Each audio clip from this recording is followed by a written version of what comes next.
আসসালামু আলাইকুম। প্রিয় শিক্ষার্থীবৃন্দ, কেমন আছো তোমরা সবাই? আশা করি যে যেখানে আছো সবাই ভালো আছো, সুস্থ আছো। আজকে এই দুর্যোগপূর্ণ সময়ে করোনা ভাইরাসে আক্রান্ত সারা বিশ্ব, সমগ্র পৃথিবী আজ খুবই একটা খারাপ অবস্থার ভেতর দিয়ে অতিক্রম করছে সময়টা।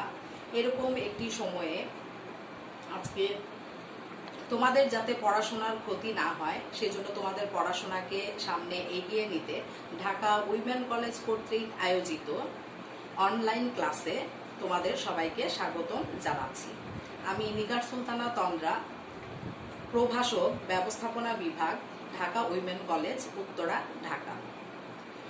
প্রিয় ছাত্রীরা, আজকে তোমাদেরকে আমি যে বিষয়ে ক্লাস নিব সেটি আমি এখন বলছি। Dhaka women college BBS pass, দ্বিতীয় বর্ষ, ব্যবস্থাপনা, তৃতীয় পত্র, বিষয়ের নাম ব্যবসায় আইনগত পরিবেশ, বিষয় কোড 122601। আজকে আমাদের ক্লাসের যে আলোচ্য বিষয় সেটি হচ্ছে চুক্তি আইন, প্রস্তাব, স্বীকৃতি, প্রতিদান। ওকে প্রিয় শিক্ষার্থীরা, আজকে আমরা প্রথম যে টপিকসটি পড়ব সেটি হচ্ছে চুক্তির সংজ্ঞা দাও, অর্থাৎ চুক্তি কাকে বলে। ওকে, চুক্তির ইংরেজি পরিভাষা হচ্ছে কন্ট্রাক্ট। শব্দটি ল্যাটিন শব্দ কন্ট্রাক্ট থেকে এসেছে। এর অর্থ হলো কোনো সুনির্দিষ্ট বিষয়ে সম্মত হওয়া। চুক্তি হলো কোনো সুনির্দিষ্ট বিষয়ে দুই বা ততোধিক পক্ষের মধ্যে কতিপয় শর্ত পালন সাপেক্ষে পক্ষ সমূহের মধ্যে ঐক্যমত্য প্রতিষ্ঠিত করা। 1872 সালের চুক্তি আইনের 2 ধারায় বলা হয়, an agreement enforceable by law is a contract, অর্থাৎ আইনের দ্বারা বলবৎযোগ্য সম্মতিকেই চুক্তি বলা হয়। ওকে শিক্ষার্থীরা, 2 বা ততোধিক পক্ষের মধ্যে যখন আইনসম্মতভাবে কোনো বিষয়ে একমত পোষণ করা হয় বা রাজি হয় 2 পক্ষ, তখনই কিন্তু তাকে চুক্তি বলা হয়। এবং চুক্তি হতে হলে অবশ্যই কিন্তু আইনসম্মতভাবে সেই চুক্তিটি করতে হবে, এখানে এটাই বলছে। এবং আইনের দ্বারা বলবৎযোগ্য যে সম্মতি তাকেই কিন্তু চুক্তি বলা হয়। ওকে, এখন আমরা চুক্তিটি দেখলাম, এবারে এসো আমরা যে টপিকসটি দেব সেটা হচ্ছে চুক্তি আইনের সংজ্ঞা দাও। চুক্তি আইন কাকে বলে? চুক্তি আইন হচ্ছে বাণিজ্যিক আইনের একটি গুরুত্বপূর্ণ অংশ। এটি সাধারণ কোনো আইন নয়। চুক্তি আইন বাণিজ্যিক লেনদেন থেকে শুরু করে সাধারণ লেনদেন পর্যন্ত সকল ক্ষেত্রেই বিভিন্ন লেনদেনের নিশ্চয়তা প্রদান করে। আমাদের দেশে 1872 সালে প্রবর্তিত চুক্তি আইন বলবৎ আছে। এখন তাহলে আমরা যদি কোনো বিচারকের সংজ্ঞা যদি আলোচনা করি তাহলে বলবো যে বিচারক স্যার ফ্রেডারিক প্রোলক, উনি বলেছেন, the law of contract is intended to ensure that what a man has been led to expect shall come to pass, and that what has been promised to him shall be performed. অর্থাৎ এখানে বলতে চাচ্ছে যে আসলে চুক্তি আইনের উদ্দেশ্য হচ্ছে কোনো ব্যক্তি কর্তৃক প্রদত্ত প্রতিশ্রুতি যা সে আশা করে অপরপক্ষ তা সম্পন্ন করবে, এরকম একটি নিশ্চয়তা প্রদান করে। অর্থাৎ শিক্ষার্থীরা এখানে বলতে চাচ্ছে যে চুক্তি আইন হচ্ছে আসলে কোনো পক্ষ, 2টি পক্ষ থাকবে, তার মধ্যে কোনো পক্ষ যে বিষয়টি চাচ্ছে, যা তাদের কাছ থেকে আশা করছে যে তারা এই বিষয়টি সম্পাদন করবে, এরকম আশা থেকেই কিন্তু এই নিশ্চয়তাটা প্রদান করা হয়। তাহলে চুক্তি আইন হচ্ছে এরকমই একটি বিষয় যে চুক্তি আইনের উদ্দেশ্যটাই হচ্ছে যে কোনো ব্যক্তি যখন প্রতিশ্রুতি প্রদান করবে, সে যা আশা করে অপরপক্ষ তা সম্পন্ন করবে, এই ধরনের নিশ্চয়তা দান করাই হচ্ছে চুক্তি আইনের উদ্দেশ্য। ওকে ছাত্রীরা, তাহলে আমরা এই বিষয়গুলো এখন আলোচনা করলাম। এবারে এসো আমরা পরবর্তী বিষয়ে চলে যাই। পরবর্তী বিষয় হচ্ছে সম্মতি বলতে কি বুঝো। সম্মতি, সম্মতি এটার ইংরেজি প্রতিশব্দ কি বলতো? সম্মতি এটির ইংরেজি প্রতিশব্দ হচ্ছে এগ্রিমেন্ট। এর অর্থ হলো সম্মত হওয়া, অর্থাৎ কোনো বিষয়ে সম্মত হওয়া। কোনো ব্যক্তি বা পক্ষ যখন অন্য কোনো ব্যক্তি বা পক্ষের নিকট কোনো কাজ করা বা তা থেকে বিরত থাকার ইচ্ছা প্রকাশ করে এবং দ্বিতীয় পক্ষ বা ব্যক্তি সেই প্রস্তাবে রাজি হয়, তখন উভয় ব্যক্তি বা পক্ষের মধ্যে সম্মতি প্রতিষ্ঠিত হয়েছে বলে বিবেচনা করা হয়। তারপর দেখো যে 1872 সালের চুক্তি আইনে 2 ধারায় বলা হয়, কিছু করা বা করা হতে বিরত থাকার প্রতিশ্রুতি একটি অপরটির প্রতিদান হিসেবে দেওয়া হলে তাকে সম্মতি বলা হয়। ওকে ছাত্রীরা, উদাহরণস্বরূপ আমরা বলতে পারি যে আব্দুল যদি গফুরের কাছে তার 5 লক্ষ টাকার একটি গাড়ি যদি বিক্রয়ের জন্য প্রস্তাব দেয় এবং গফুর যদি সেই প্রস্তাবে রাজি হয়, তাহলে বুঝতে হবে যে উভয়ের মধ্যে একটি সম্মতি তাদের মধ্যে প্রতিষ্ঠিত হয়। এবং এই যে দুইজনের মধ্যে সম্মতি প্রতিষ্ঠিত হলো, এটাই কিন্তু এখানে বোঝাতে চাচ্ছে যে আব্দুল গফুরের কাছে গাড়িটি বিক্রয় করার জন্য প্রস্তাব দেয় এবং গফুর সেই প্রস্তাবে রাজি হয়, অতএব সেখানে বলা যায় যে তাদের মধ্যে সম্মতি প্রতিষ্ঠিত হয়েছে। ওকে, এবারে যেটা বলা যায় সেটা হচ্ছে, তাহলে নিশ্চয়ই তোমরা বুঝতে পেরেছো যে সম্মতি, তোমরা জানো যে আমরা কথায় কথায় এমনিতেও বলে থাকি যে আমাদের মধ্যে একটা এগ্রিমেন্ট হয়েছে। এগ্রিমেন্ট মানেই হচ্ছে সম্মতি, এবং সম্মতির ক্ষেত্রে কিন্তু দুটি পক্ষ থাকবে এবং দুটি পক্ষের মধ্যে যে কোনো বিষয়ে, যে কোনো বৈধ বিষয়ে তাদের মধ্যে সম্মতি প্রতিষ্ঠিত হবে। এবং সম্মতি প্রতিষ্ঠিত হওয়ার বিষয়ে কিন্তু দুটি বিষয় সেখানে কাজ করে, একটা হচ্ছে পজিটিভ, একটা হচ্ছে নেগেটিভ।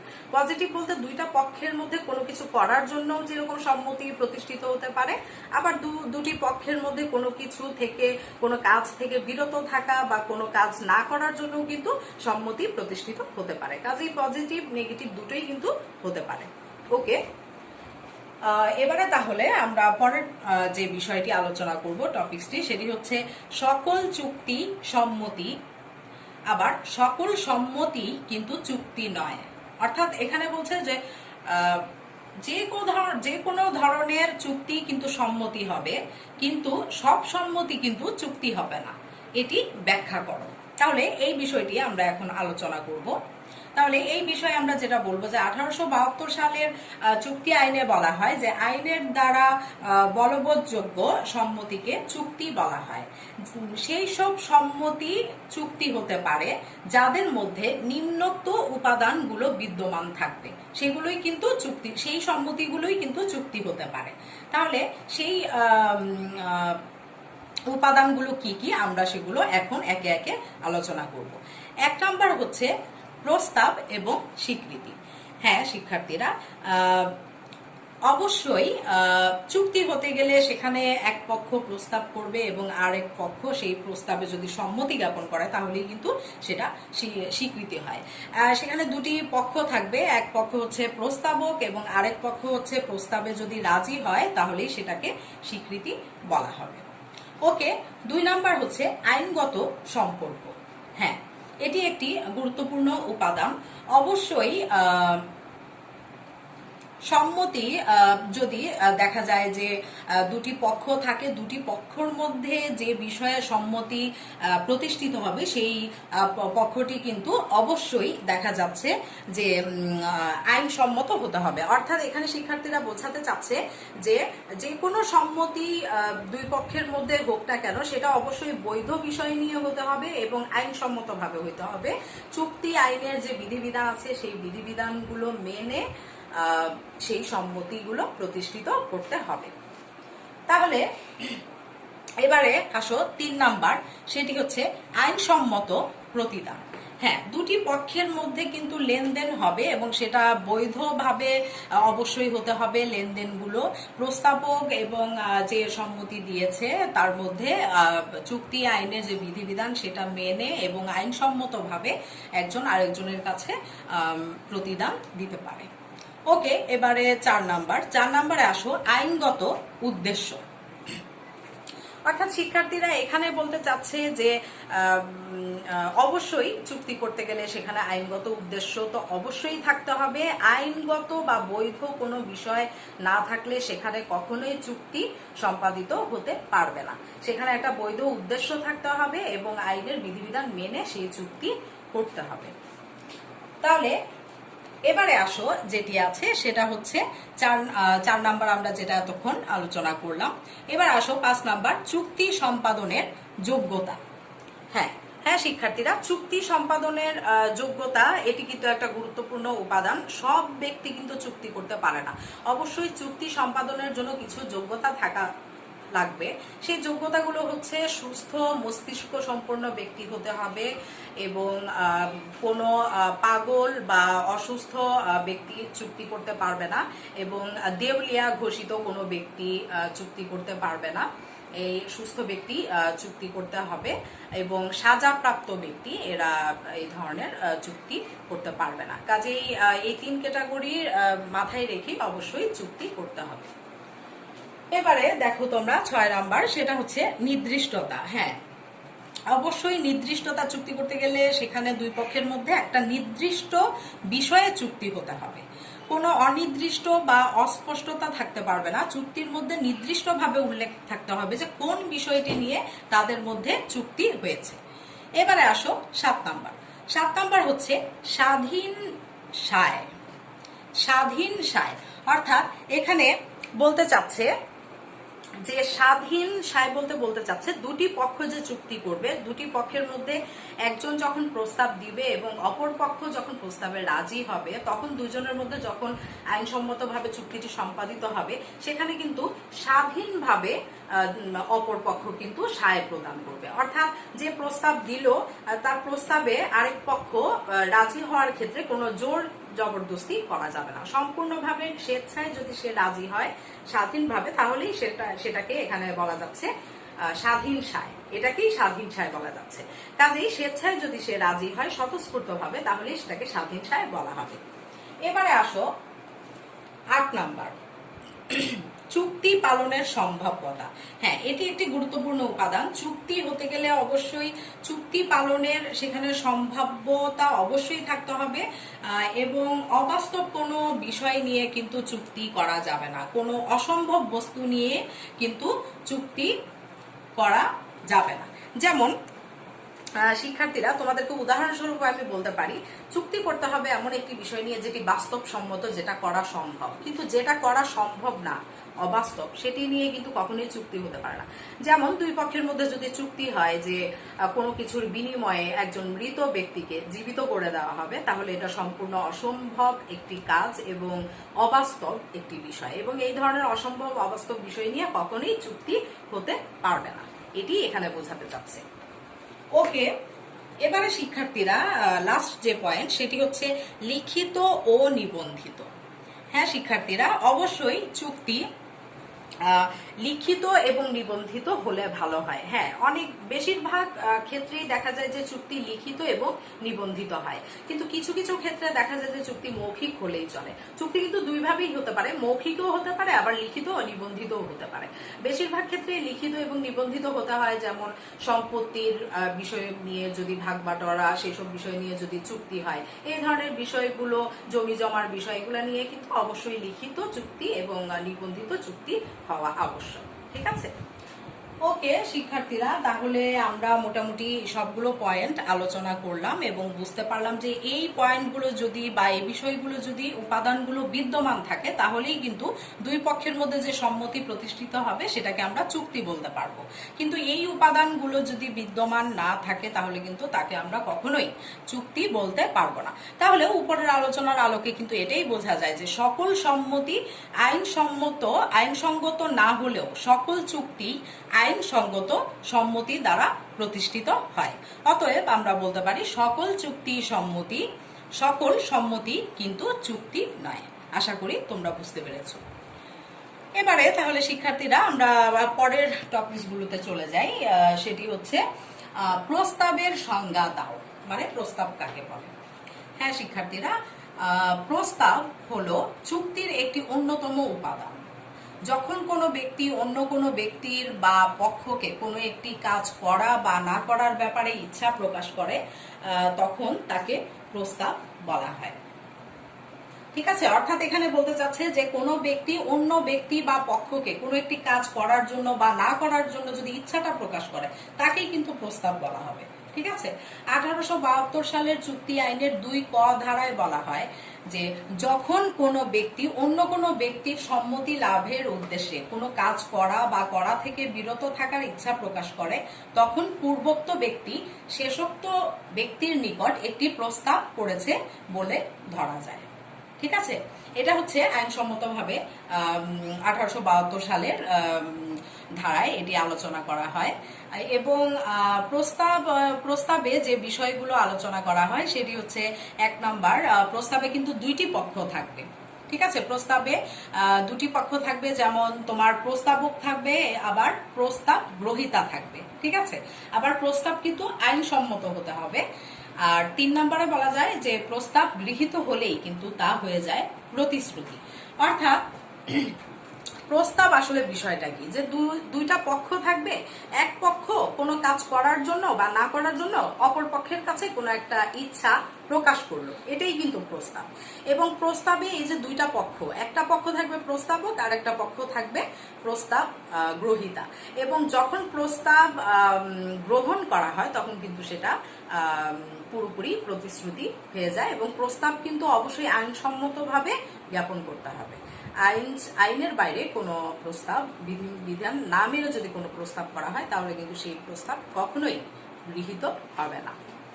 তাহলে শিক্ষার্থীরা আশা করি তোমরা বুঝতে পেরেছো যে প্রস্তাব কাকে বলে, আমরা এতক্ষণ যা আলোচনা করলাম। এবারে এসো প্রতিশ্রুতির সংজ্ঞা দাও, অর্থাৎ প্রতিশ্রুতি কাকে বলে।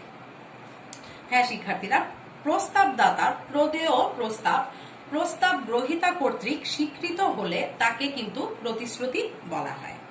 1872 সালের চুক্তি আইনের 2 খ ধারায় বলা হয়, যার কাছে প্রস্তাব করা হয়েছে সে তা গ্রহণ করলে প্রস্তাবটি স্বীকৃত বলে ধরা হয়। প্রস্তাব স্বীকৃত হলে তাকে প্রতিশ্রুতি বলা হয়। অর্থাৎ এখানে কি বলতে চাচ্ছে, যে প্রস্তাবক, হ্যাঁ, যে প্রস্তাব দিচ্ছে সে তার যে প্রস্তাবটা দিবে সেই প্রস্তাব গ্রহীতা কর্তৃক যদি স্বীকৃত হয় তাহলে কিন্তু তাকে প্রতিশ্রুতি বলা হয়। এবং 1872 সালের কিন্তু যে ধারাটি, সেখানে কিন্তু বলা হচ্ছে যে যার কাছে প্রস্তাব করা হয়েছে সে তা যদি গ্রহণ করে তাহলে কিন্তু প্রস্তাবটি স্বীকৃত বলে ধরা হয়। তার মানে প্রস্তাবকের প্রস্তাব যদি প্রস্তাব গ্রহীতা মেনে নেয় মন থেকে স্বেচ্ছায়, তাহলে কিন্তু তাকে প্রতিশ্রুতি বলা হবে। যেমন আমরা দেখা যাচ্ছে যে উদাহরণস্বরূপ আমরা বলতে পারি যে আবুল তার গাড়িটি 15 লক্ষ টাকায় দেখা যাচ্ছে কাবুলের কাছে বিক্রয়ের জন্য প্রস্তাব করলো। এখন কাবুল যদি এই প্রস্তাবটি গ্রহণ করে তাহলেই কিন্তু তার কাছ থেকে এই প্রস্তাবটি স্বীকৃত হয়েছে বলে ধরা হয় এবং এটাকেই কিন্তু প্রতিশ্রুতি বলা হয়। ঠিক আছে, তাহলে আশা করি তোমরা এটি বুঝতে পেরেছো যে এক্ষেত্রে আসলে কাবুল হচ্ছে তোমার প্রতিশ্রুতি দাতা এবং আবুল হচ্ছে প্রতিশ্রুতি গ্রহীতা। ঠিক আছে, ওকে, এবার আসো পরের টপিকসে, সেটি হচ্ছে স্বীকৃতির সংজ্ঞা দাও, অর্থাৎ স্বীকৃতি কাকে বলা হয়। 1872 সালের চুক্তি আইনের 2 এর খ ধারায় বলা হয় যে যার উদ্দেশ্যে প্রস্তাব করা হলো উক্ত ব্যক্তি প্রস্তাবে সম্মতি প্রদান করলে তাকে স্বীকৃতি বলা হয়। ঠিক আছে, যেমন উদাহরণস্বরূপ বলা যায় যে এখানে প্রীতম রূপমকে তার গাড়িটি 10 লাখ টাকায় বিক্রয়ের প্রস্তাব দিল, রূপম কিন্তু তাতে সম্মত দেয়। ঠিক আছে, অতএব রূপম প্রীতমের প্রস্তাবের স্বীকৃতি দিয়েছে বলে ধরা হবে এক্ষেত্রে। তাহলে শিক্ষার্থীরা এখানে স্বীকৃতি জিনিসটা তোমরা বুঝতে পেরেছো তো? স্বীকৃতি মানে বলতে চাচ্ছে যে দুইটা পক্ষের মধ্যে যখন প্রস্তাবক অপর পক্ষকে কোনো একটি প্রস্তাব দিবে এবং অপর পক্ষ যখন এই প্রস্তাবটি গ্রহণ করবে তখন কিন্তু সেটাকে স্বীকৃতি বলা হবে। ওকে, এবারে আমরা যে টপিকসটি পড়ব সেটা হচ্ছে প্রতিদান বলতে কি বোঝায়, মানে প্রতিদানটাকে আমরা কি বলবো। আসো শিক্ষার্থীরা, প্রতিদান চুক্তির একটি অত্যাবশ্যকীয় উপাদান। প্রতিদান হলো প্রতিশ্রুতি মূল্য, প্রতিদান হলো কোনো কিছুর বিনিময়ে কোনো কিছু ত্যাগ করা। অর্থাৎ শিক্ষার্থীরা আমরা এখানে বলতে পারি যে প্রতিদানটা আসলে কি। হ্যাঁ, কোনো কিছু পেতে গেলে কিন্তু কোনো কিছু দিতে হয় অবশ্যই। কোনো কিছু পাওয়ার জন্য, যেমন দুইটা পক্ষের মধ্যে কোনো কিছু পেতে গেলে একজন আরেকজনকে কোনো কিছু দিতে হয় এবং এই প্রতিশ্রুতির মূল্যটাই হচ্ছে প্রতিদান। তাহলে আমরা শিক্ষার্থীরা এই জিনিসটা এভাবে বলতে পারি, উদাহরণস্বরূপ আমরা বলতে পারি, যেমন ধরো দুইটা পক্ষ আছে, একটি পক্ষ আরেকটি পক্ষকে প্রস্তাব করলো যে তার একটি 15 লক্ষ টাকার গাড়ি আছে, সেখানে ধরো মিস্টার এক্স তার 15 লক্ষ টাকার একটি গাড়ি আছে, সে মিস্টার ওয়াই এর কাছে 15 লক্ষ টাকার গাড়িটি বিক্রয়ের জন্য একটি প্রস্তাব দিল। কিংবা হ্যাঁ, এটাই শেষ করি যে এভাবে যে যখন প্রস্তাব দিল মিস্টার ওয়াই সেই গাড়িটি দেখা যাচ্ছে গ্রহণ করার জন্য সম্মতি দিল এবং তাহলে এখানে দেখা যাচ্ছে যে দুই পক্ষের মধ্যে একটি চুক্তি সম্পাদিত হয়েছে এবং দেখা যাচ্ছে যে মিস্টার ওয়াই এর জন্য এখানে প্রতিদান হচ্ছে মিস্টার এক্স এর গাড়িটি, আবার মিস্টার এক্স এর যে প্রতিদান সেটা হচ্ছে মিস্টার ওয়াই এর যে টাকা, সেই 15 লক্ষ টাকা হচ্ছে মিস্টার এক্স এর জন্য প্রতিদান। তাহলে এখানে দেখা যাচ্ছে লেনদেনটি হওয়ার জন্য দুই পক্ষের মধ্যে কিন্তু একটি বিনিময় সংঘটিত হয়ে গেল এবং এক পক্ষ কিন্তু আরেক পক্ষের জন্য প্রতিদান এখানে হয়ে গেল। এভাবেই কিন্তু আমরা প্রতিদানটাকে আমরা বিশ্লেষণ করতে পারি। আবার ধরা যায় এরকম যে দুই পক্ষের মধ্যে যদি এরকম একটি চুক্তি হয় যে মিস্টার এক্স ওয়াই কে বলল আরেকটা বিষয়ে যে একটি প্রোগ্রামিং এর কাজ করে দেওয়ার জন্য, তখন মিস্টার ওয়াই যদি একটি নির্দিষ্ট সংখ্যক টাকার বিনিময়ে সেই কাজটি করে দেয় তাহলে সেটাও কিন্তু এক ধরনের প্রতিদান। তাহলে দেখা যাচ্ছে প্রতিদান কিন্তু শুধু পজিটিভ না, নেগেটিভও হতে পারে। যেমন আমরা এতক্ষণ আলোচনা করলাম যে কোনো কাজ করে দেওয়ার জন্য যে চুক্তিগুলো হচ্ছে এবং যে টাকা পয়সার লেনদেনগুলো হচ্ছে একজন আরেকজনের জন্য প্রতিদান দিচ্ছে, ঠিক তেমনি এটা কিন্তু নেগেটিভও হতে পারে। অর্থাৎ একজন আরেকজনের কাছে যদি প্রতিশ্রুতি দেয় যে এই কাজটা করবে না বা এই কাজটা করা থেকে বিরত থাকবে, তাহলেও কিন্তু সেটা প্রতিদান হতে পারে। তাহলে কোনো কিছু বিরত থাকা নেগেটিভ, সেই অর্থে যেমন প্রতিদান হতে পারে, আবার কোনো কিছু এবং যে বিরত থাকার যে বিষয় সেখানেও কিন্তু টাকা পয়সার লেনদেন হতে পারে, আবার পজিটিভ ভাবেও কিন্তু প্রতিদান হতে পারে। তাহলে শিক্ষার্থীরা আমরা মোটামুটি এতক্ষণ এই টপিকস গুলো আলোচনা করলাম। তাহলে প্রতিদান কি অবশ্যই তোমরা আশা করি বুঝতে পেরেছো। আশা করি শিক্ষার্থীরা তোমরা সবাই এই টপিকসগুলো বাসায় অবশ্যই ভালোভাবে চর্চা করবে, অনুশীলন করবে এবং তোমাদের যে বইয়ের টপিকসগুলো এগুলো তোমরা ভালোভাবে বুঝে পড়ার চেষ্টা করবে এবং জাতীয় বিশ্ববিদ্যালয়ের যে কোয়েশ্চেনগুলো আছে সেগুলো তোমরা ভালোভাবে প্র্যাকটিস করবে ভালো রেজাল্টের জন্য। আদারওয়াইজ আসলে ভালো রেজাল্ট করাটা অনেক বেশি টাফ হয়ে যায়। অবশ্যই তোমাদের এই কোয়েশ্চেনগুলো ভালোভাবে প্র্যাকটিস করা উচিত।